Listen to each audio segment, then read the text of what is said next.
right, this is the Brown Duke Gun Show. My name is JP. I'm here today with Brandon, and we are the official podcast for Century Defense Indoor Range. If you're in Youngsville or in Lafayette area here in Louisiana, please come shoot with us. Even if you're not in that area, please make a trip. Yep. Come visit us. Brandon has all kinds of things to shoot, machine guns, etc., that you can rent. There's training there, all kinds of fun things to do. If you're there on a Thursday, you can shoot our league night, and have a bunch of fun. So, did you see the map? I did see the map. Yeah, so the map. We put up a map now of like the whole world map, and we have so many people from all over the different countries and stuff. Yeah. So now whenever they come to visit, like we have people from Germany and Poland and all that stuff. Yeah. They can take a pin and put it in the map where they're from. Right. So it's starting to fill up. It's cool, and you cover it with brass. I like that. Yeah. 9mm brass. So it's pretty cool. No, it's funny. You put that up, and then one of the military guys who comes shoot with us noticed it, and they're like, "Do we need to put a pin wherever we've been?" I was like, "No. Like that's not what this is for." 1,000 pins everywhere. Oh, I know. He's like, "Oh yeah, I've been here." I was like, "No, let's not do that. This is just where you're from." He's like, "Oh." And we started, it's like, we've been open for 7 years and we just now do it because we have so many people that come in from different parts. Yeah. And it's like already filling up because I always thought like, man, what about all those other people that came, it's hard to remember. But it's pretty cool. Oh gosh, I can think back to all of those groups of people who like barely spoke English. Yep. And like, and they always want to rent the machine gun. Yep. It's like, I guess it makes sense. It's like, but holy cow, like, do you know what it's like your first pet is a tiger. That's right. I want that one. Yeah, exactly. Yeah. So, but that's cool. It'd be fun to see where people are from. I had to put a pin from Kentucky. Yeah. Actually, it's like, put one in there. So, cool. Well, very good. So today, I think, carrying off of our last show, we're going to talk a little bit about home defense guns and what you should look for in a home defense in a home defense setup. If you're kind of reading between the tea leaves here, it should be a little bit different than your carry setup. I think for those who are under a budget, budget conscious, then clearly your concealed carry setup can and will work for home defense. But let's just let's say that you have the ability and the means to purchase firearms for those two different situations. Yeah, right? They are different. So So what do you think? When people come into the range, what do you recommend for home defense? It's like if they kind of touched on like the budget thing. If you only have budget for one gun, I think getting a handgun that you can carry with you to places inside your vehicle, like on your body and everything, it can work as a home defense gun. There's obviously better options out there, but get that polymer frame striker fire pistol and you can use it for both. If you have a light that's on your concealed carry gun, that's even better. It'd be great. If you don't have that, then have to have some type of white light. I'd put it right next to the home defense gun. So your home defense gun's on the counter and then the white light's right next to it, where you grab both of them at the same time. Mm-hmm. That would be like a must have. Home defense guns, like if you have the budget for other things, I always recommend, I think the best home defense gun is the AR-15 chambered in 5.56. Okay. Right. And a lot of people, whenever they come in, they're like, well, I don't want to use a rifle because it's going to over penetrate through walls and do these things. But actually in 5.56, it penetrates less than like 9mm does, right? Mm-hmm. And less than buckshot does. So the reason why that round is so popular and like why SWAT teams and stuff have moved to it, they used to use like MP5s, like remember in the 90s and stuff. You'd always see them having MP5s. They got away from that because like it doesn't incapacitate people as well as 5.56 does, and it also penetrates less through drywall and things like that. Will it penetrate through drywall? Yes, it will do that, and like you don't bank on that. Be like, oh, well, this gun just stops at the first thing it hits, but it's going to penetrate less than 9mm. Sure. The reason being because that bullet's moving so fast, it's moving like almost 3,000 feet per second. And it's a very small bullet. So the second it hits something, it starts like tumbling so fast that it shatters into pieces. So you can get rounds, like varmint rounds do that. And if you're really worried about over penetration, that's what I'd recommend. Like Hornady makes a VMAX bullet in 55 grain. And that's a great round for that. We have one that's like a bullet that's been shot like into water. And you can see like it's just a bunch of little pebbles of little lead pieces. Sure. So it penetrates like 1 to 2 inches and just explodes. Sure. The bullet does. Yeah. So it'd be great for home defense for that. There's other bullets that don't do that, whether it be like soft points and things. They're bonded bullets. Police use them a lot for like punching through vehicles and things. Right. That's great for that. So there's a lot of versatility in that bullet that you can change and fit your needs. Right. But another great thing for AR-15s is man, woman, or child can shoot that gun. Right. Like it doesn't matter who you are, you can handle the recoil of an AR-15 typically. Certainly. Yeah. It's very easy to shoot, and everyone's good with it, right? Like you hear guys coming into the range all the time, it's like, I'm not really good with a handgun, but man, you put a rifle in my hands, it's like, yeah, everybody's good with a rifle, right? Like I can put a target at 25 yards and you shoot the eyes out of a target, very easily with an AR-15 rather than a handgun. Right. So reason being, you have 4 points of contact, right? Like a handgun, you have just your two hands holding the gun. Whereas on a rifle, you have your shoulder, you have your cheek, and you have both hands. Right. So putting more points of contact on the gun lets you shoot it a lot more efficiently, a lot faster and easily. And you can put rounds on target a lot easier. It also, long guns, like the main reason that we use them is because it incapacitates people, like I mentioned before. We don't really care about killing people. Like that's a byproduct maybe, but all we care about them doing is stop doing whatever they're doing right now. Right. So like if they're hurting me or my family, I want them to stop doing it now, not later, right now. So handguns usually poke holes through people, which let them start losing blood, which lets their blood pressure drop, and then they start stopping doing whatever they're doing after that. So it could take a couple seconds or so, and like seconds are a long time, right? Sure. Rifles transfer energy so well that like it incapacitates them, right? So they stop doing it like instantly. Yeah. And that's what we're looking for. Another great thing for long guns, you can mount stuff on them. So like you can put lights and stuff on them very easily. You don't have to worry about grabbing multiple things. It's just grabbing the rifle. You have everything on the rifle. Right. I have like tourniquets on some rifles that way that whenever I grab the rifle, I have a tourniquet that stays with me. Right. I also have slings. So I think slings is like a must have on rifles because it's just like a holster for a handgun, right? Like if I bring that rifle with me, if I have to get out of my room to go and find a kid, the sling puts it on my body, and it's very difficult for someone to take that gun away from me and use it against me. Right. Because the sling's on there. Second part is like if I go and grab that kid and pick him up and like go to carry him out, the gun stays connected to me. So I don't forget it. Sometimes you'll put the gun on the counter, pick up the kid, and you forget the gun there. Right. So like having it connected to you is a whole lot easier. So I think some type of sighting system, whether it be red dots, iron sights, lasers, like whatever you need, and then a white light and a sling on the home defense gun would be a must-have. Sure. Yep. Yeah, and I want to go back to a point that you just made about the ease of shooting an AR-15, right? Because the media will have you believe that this thing is a howitzer. Yeah. It's akin to a tank, and it'll blow your shoulders off if you shoot it, and all that stuff. And that could be, that's like so far from the truth that it's laughable. When you have legislatures who talk about the AR-15 platform in this way that it's just, it's I can't even. It's like a bazooka. Yeah. Right. And it's not. It is, like you say, a kid can shoot this gun. Yeah. And we actually recommend it to like kids for hunting. Yeah. Right. Like whenever my daughter goes shooting or go hunting, she went hunting a couple of years ago, and she was 6 years old or so at the time, and I had an AR-15 that was chambered in 300 blackout. Right. Because like it has zero recoil. I'm not putting a 270 or 30-06 or something like that in her hand. Or 300 you don't want anything. She's going to be terrified to press the trigger. Right. But like on a semi-auto gas gun that's like using gas to operate the action, it's taking up so much of that recoil that she can shoot it, and she could shoot an animal with it, right? Yeah, sure. Yeah. No, and I think that's, a really, really big consideration that, that people, if you're not a gun person, you may have that perception that the AR platform is similar to like the hunting rifle platform, and it's not. No. Right. But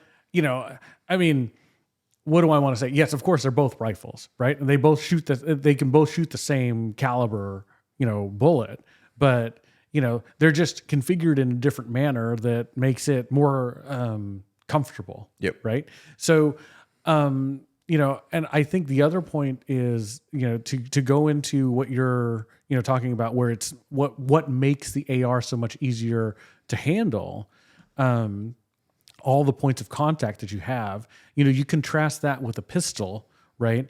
a pistol, yeah, they're easier to carry, they're easier to conceal, but they are much harder to master. Yep. In comparison to a rifle. Right. So, talking, we should have mentioned this in the other show about, if somebody is in fear for their life or whatever, behind the curve on training and stuff. But if you're looking for a gun for self-defense and it's at home, you strongly consider getting the AR-15. Yeah. Oh yeah. Because 100%. It's so much easier to shoot than something else. Now they're loud, right? But if you're worried for your life and you feel like there's an imminent threat coming upon you, and the only thing you can do, you feel like buying a gun is the right answer, go to the AR-15 route before trying to buy a pistol and master it. Yep. And so they are extremely loud, and handguns are too. Like you're going to lose hearing if you fire that round inside of a house. Yeah, without your pro. So like my home defense gun has a silencer on it, so that way I can shoot the gun and then I can still communicate with other people in the house. Like I won't blow their ears out. Yeah, blow my ears out, and I can't communicate with them. I can't call 911. I can't do all that stuff. So I do have a silencer on the gun. Yeah, the other person's gun might not have a silencer, but at least it's not right next to me, hopefully. Sure. Other things that you can do is put ear pro right next to it, right? Like electronic ear pro. Put muffs, don't put plugs, because plugs take a long time to put in. But take some muffs and like put them on the gun to where they like collapse on the gun, or put them right next to it on the bedside. So where if you do think about it, like, hey, I can throw on muffs. Right. If you don't think about it, you don't think about it, but at least set them right there. Right. Like have it close by. Yeah, absolutely. Cell phone's another good thing. Like have it next to that, to where like you can call police after and do all that stuff. You don't want to be hunting around for it, but most people know like where their cell phone's at. Right. Yeah. So, and I think so. Okay. So rifle for sure. Right. If you are, if you are of the pistol slant, right? Like you like pistols over rifles, and there are plenty of those, right? Yep. I think that if you're going to go for a home defense pistol, then I think number one, it should be a caliber that you're used to. One of the major calibers, like a 9mm or above, right? Yep. Do I think it needs to be 45? No. Do I think whatever? I think 9mm is plenty good enough, has enough stopping power, and all of that stuff. But you want to also think about setting it up just like your rifle in a way that number one, have a light on it. Yep. Whatever sighting system, red dot. I'm a red dot guy. So, and especially if you are a red dot person, you really want a light on that gun, right? Yeah. Because then you can see the dot. Yep. And red dots are like great for, that's another pro benefit of red dots if we could ever do the red dot show. Yeah. But it's like low light situations, right? Like, so we had tritium with iron sights and stuff, and yeah, that was great. But sometimes if they're in very bright lights, or you're in very bright lights, like sometimes that tritium doesn't work or it's not bright enough. Whereas red dots, like they're illuminated, it's battery powered, right? Yeah. So like they're always going to be on, like it's always going to be bright enough if you set it properly. Sure. So we can do a show. We have a YouTube video or a talking point about how to set the red dot, brightness setting and stuff like that for self-defense. But yeah, they're always on. So that's very beneficial for low light conditions. Yeah. For sure. So, and with regard to proximity, I think it's the same thing, right? I mean, you want to have it, essentially where you are, so at night, right by your bed or whatever. I think it is prudent. There are some very fast access safes that you can put behind your bed, your nightstand, or you can put it under your bed or something where it's very close. I would recommend that, particularly if you have like small kids, that you don't want them to be able to get around, or if you have pets that jump around and they could potentially knock it. Yep. They're not going to set it off clearly, but they may knock it off the table and you may not be able to find it. Yeah. And like sometimes if you have small enough kids where that might be a every morning and every night thing, right? Like I remember whenever my little girl she was maybe 1 or 2 years old, like every night I would have to go and grab the gun and then put it next to the bedside. And every morning I have to pick up the gun and go put it in the safe. Yeah. Right. So it's like a nightly occurrence.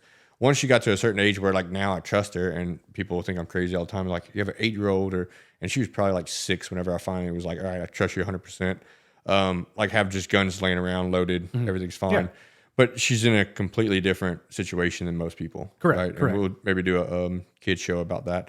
But it might be a nightly occurrence for you to do that. but I don't think that you should have all your guns in the safe. Like, you should never do that. Right. Like, it should be accessible. Should be accessible. Like, have every other gun in the safe, but have one of them out at all times. Right. Whether it be your concealed carry gun or whether it be a home defense gun. Right.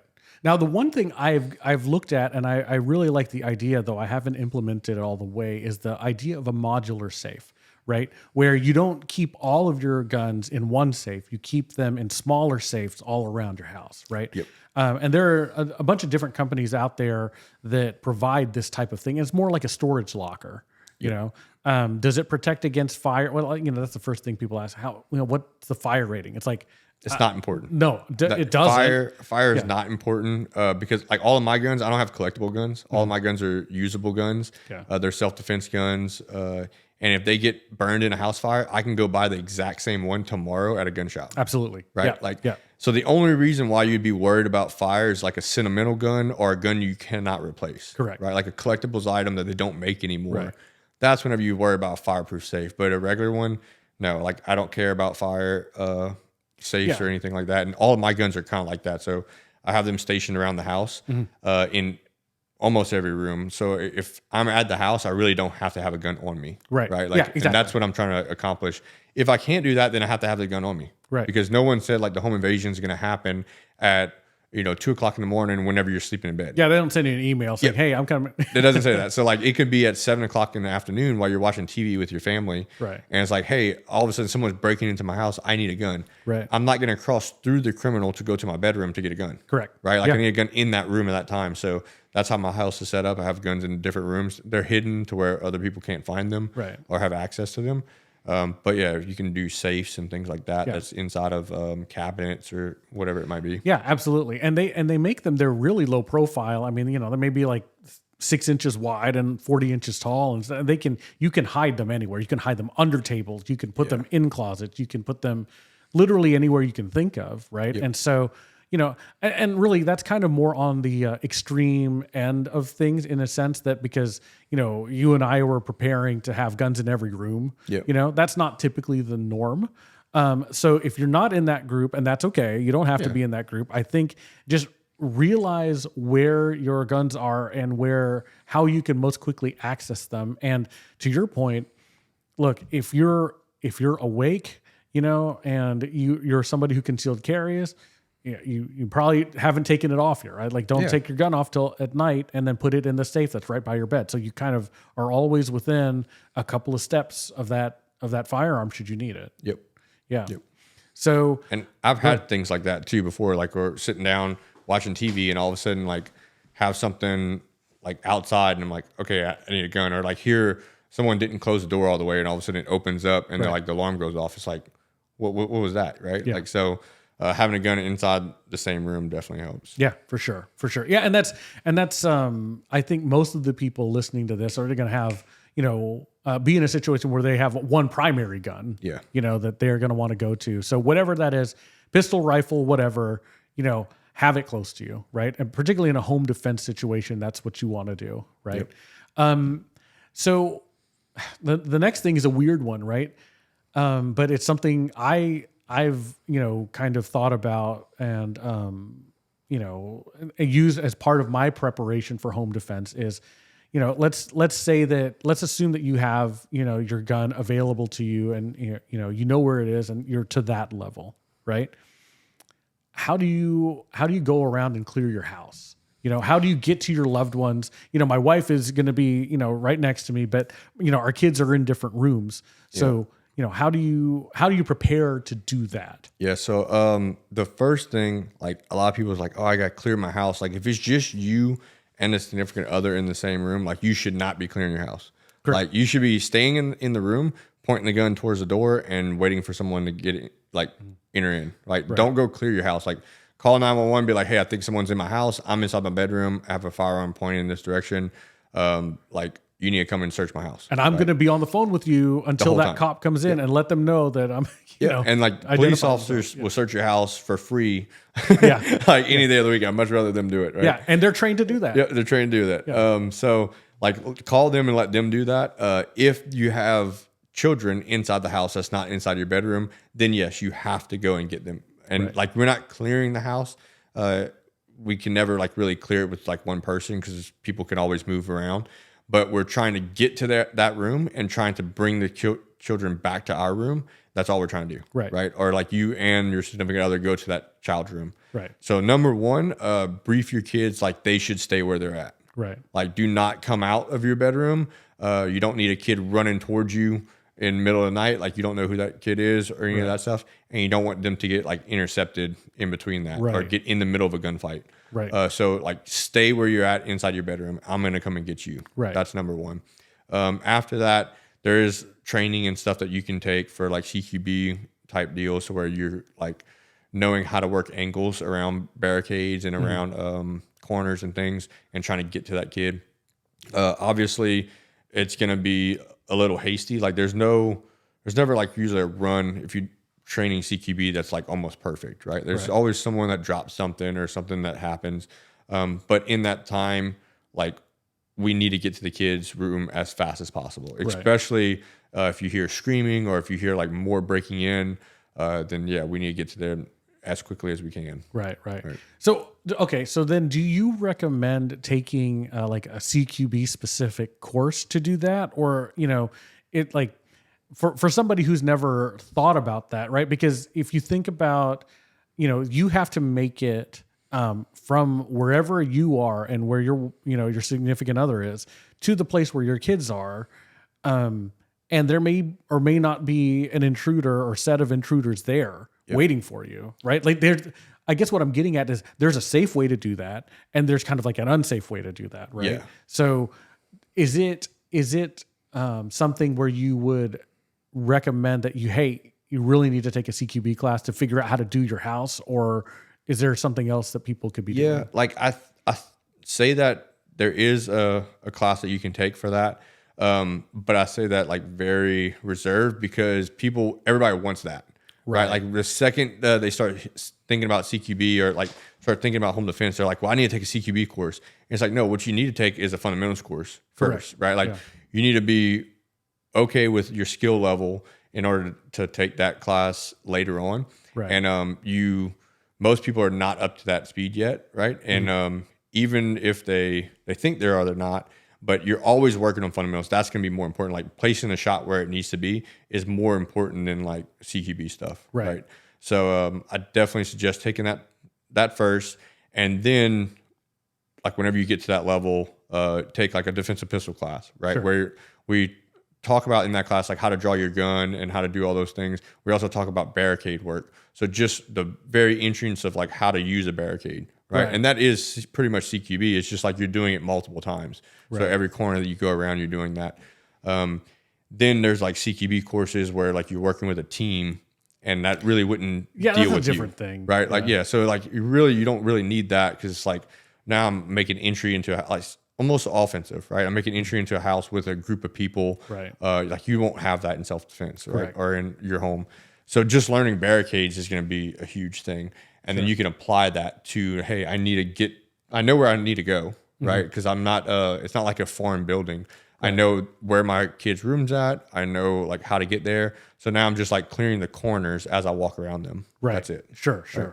And have a plan. Yeah, have a plan. Yeah. So, one suggestion I had a friend of mine when I was in Houston, he gave the way he trained his kids to react if there was ever anybody, who broke in. They had, I guess, some crown molding on the walls, and it was kind of consistent all around the house. And, he was saying to the kids that, hey, you stay under this, this level of crown molding and be as low as you can and get to this safe spot. And I am going to find you and stay with you. Right.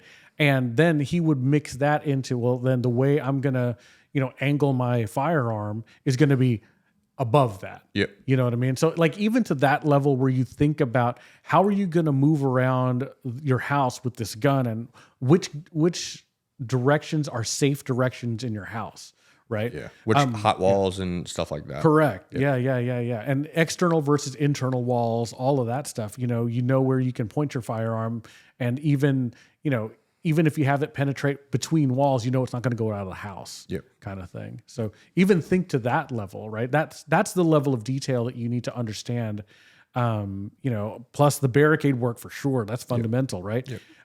And all of that goes into just how do you get to your loved ones? Yeah. Yep. And then another tactical thing would be like deconfliction, right? So like, whenever you get to them, like they should not have firearms inside their house, inside their room, right? But if they're maybe in college or something like that, and if they do have it, like how do you deconflict with that person to where they know that you're not an intruder, right?